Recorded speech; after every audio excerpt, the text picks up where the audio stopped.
Good morning, everyone, or afternoon, or evening, or whatever time you watched that video at. So today I'm gonna do a multi-purpose video.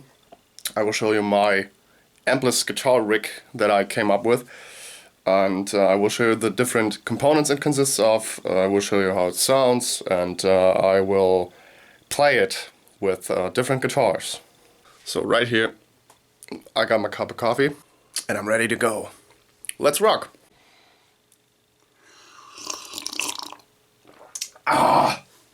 So this is my setup as a whole. We have a pedal board and we have a speaker.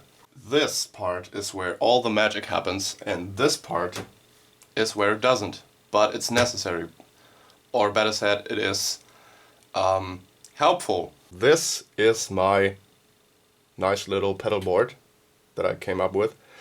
I've always wanted to have a pedal board like this, but I had some problems in the past. I've tried it with Velcro and it did not work out for me because Velcro sucks. So I saw a pedal board version by Jojo with the usual boards to place the pedals on, and they had these little, I don't know if it's aluminum or plastic things where you put the pedal between them and you tighten the screws so the pedal can't move. And I thought this is something that I could do as well, but cheaper. I already had the case, and this was the foundation because I wanted to have a case for it.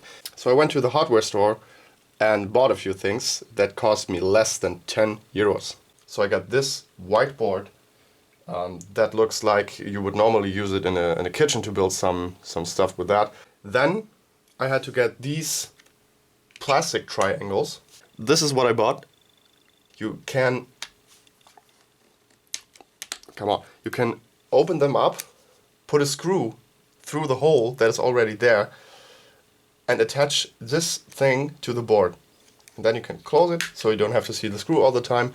You do this on both sides of each pedal, and it's not completely locked in place, but at least it's not loose. So if I put some, fabric or some rubber pads between the plastic and the pedal, it should really stay in place forever.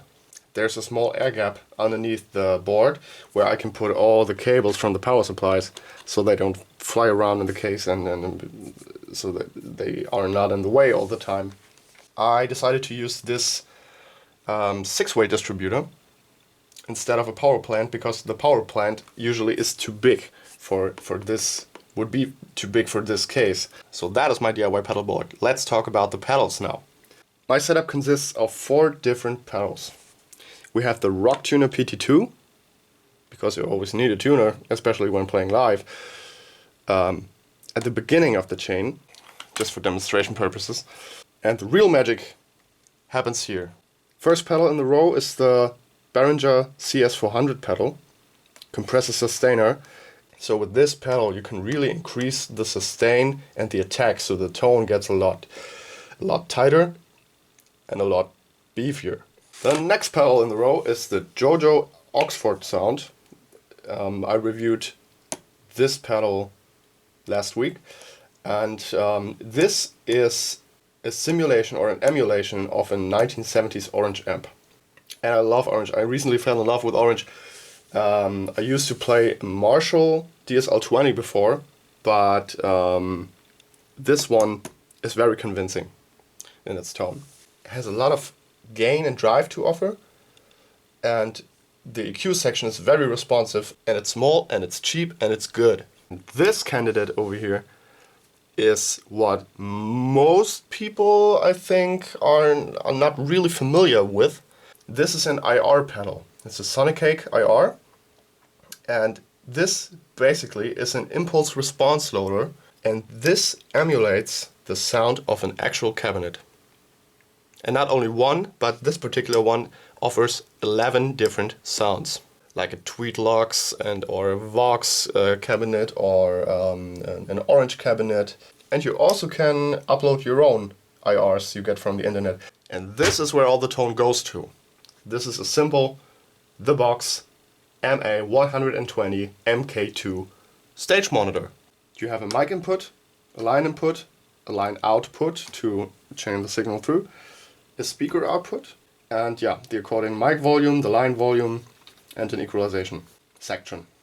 And this thing can get very loud. Might not look as cool as, you know, a real guitar cabinet, a dedicated guitar cabinet, but it does the job, and that is what it's about. So let's talk about the advantages. So first off, you can get a decent sounding guitar tone at any volume because there's no tube technology involved in this setup. That's a big plus. This setup is very versatile because with the Sonic IR you have 11 different speaker simulations to choose from. That means you have 11 different tones to choose from out of a single pedal. I'm using the Oxford sound as an orange amp, but you can replace this one with every preamp pedal you can think of.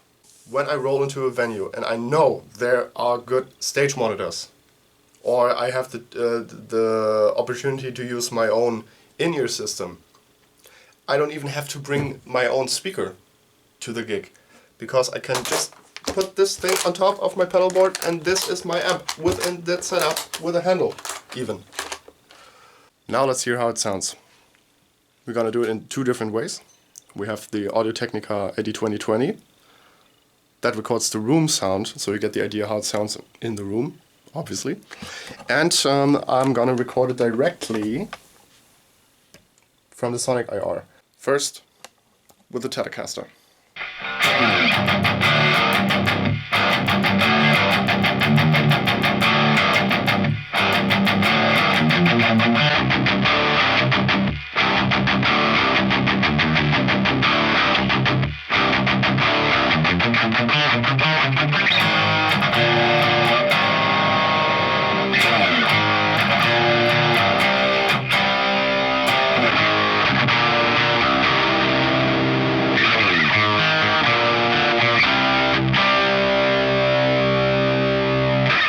So now with my Epiphone Explorer, it has active EMGs, 81 and 85.